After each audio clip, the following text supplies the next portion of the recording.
भगवान बुद्धले धेरै थरीको धर्म देशनाहरू दिनुभएको छ। अब यसलाई समेट्दाखेरि चाहिँ जुन अब थेरावाद, महायान, वज्रयान भनेर छुट्याएको छ होइन।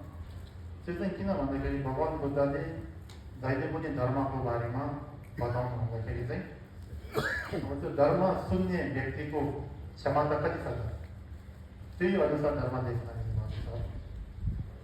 अब धर्म सुन्ने व्यक्तिमा कुनै व्यक्ति के हुन्छ, कुनै व्यक्तिको चाहना के हुन्छ भन्दाखेरि अब मान्छे र देवताको जुनी पाउने र त्यसमा खुसी हुने उसको चाहना त्यति मात्र छ भनेदेखि चाहिँ अब त्यस्तो व्यक्तिलाई चाहिँ भगवान बुद्धले यो 10 कुशल कर्महरूको बारेमा मात्र धर्म देखाउनु।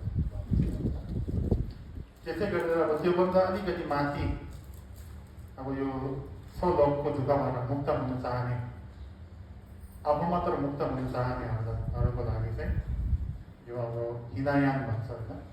हिनायान अथवा अहिले थेरावाद भन्छ नि त, त्यो मार्ग देखाउनु भएको छ।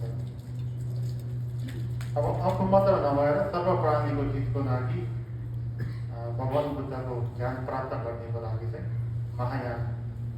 अनि त्यो महायानभित्र पनि अब एकै जुनीमा होइन, यो धेरै छोटो समयमा चाहिँ भगवान बुद्धको ज्ञान प्राप्त गर्न चाहनेहरूको लागि चाहिँ वज्रयान भनेर चाहिँ अब जुन भगवान बुद्धले देखाउनु भएको अब मार्ग अथवा बाटो चाहिँ धेरै तरिका छ। अब एउटा मात्र सोच्नु हुँदैन त्यसमा, किन भन्दाखेरि अब त्यो आफ्नो शिष्यको क्षमता चाहना अनुसार विभिन्न थरीको धेरै थरीको धर्म देशनाहरू दिनुभएको छ।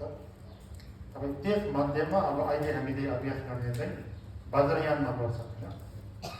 वज्रयानभित्र पनि धेरै थरीकोहरू छ होइन।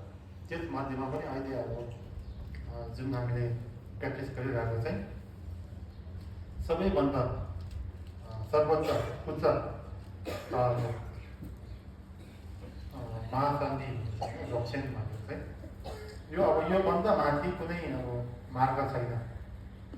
भगवान बुद्धले देखाउनु भएको मार्गमा योभन्दा माथि अझै योभन्दा उत्कृष्ट, योभन्दा महान मार्ग छैन। त्यही कारणले गर्दाखेरि चाहिँ त्यो धर्म मध्येमा पनि यो सबैभन्दा उच्च तहको धर्म चाहिँ हामीले अभ्यास गर्न गइरहेको छौँ। र त्यो अभ्यास गर्ने क्रममा चाहिँ अब सबैभन्दा पहिले अब के बुझ्नु पऱ्यो भन्दाखेरि हामीले अब दक्षिण जुन बोर्ड भाषामा दक्षिण भन्छौँ होइन। अब त्यसलाई चाहिँ अब हामी नेपालीमा चाहिँ महासन्धि अथवा संस्कृतमा पनि महासन्धि भनेर भन्छौँ। अब यो यसको अर्थ के हो त भनेर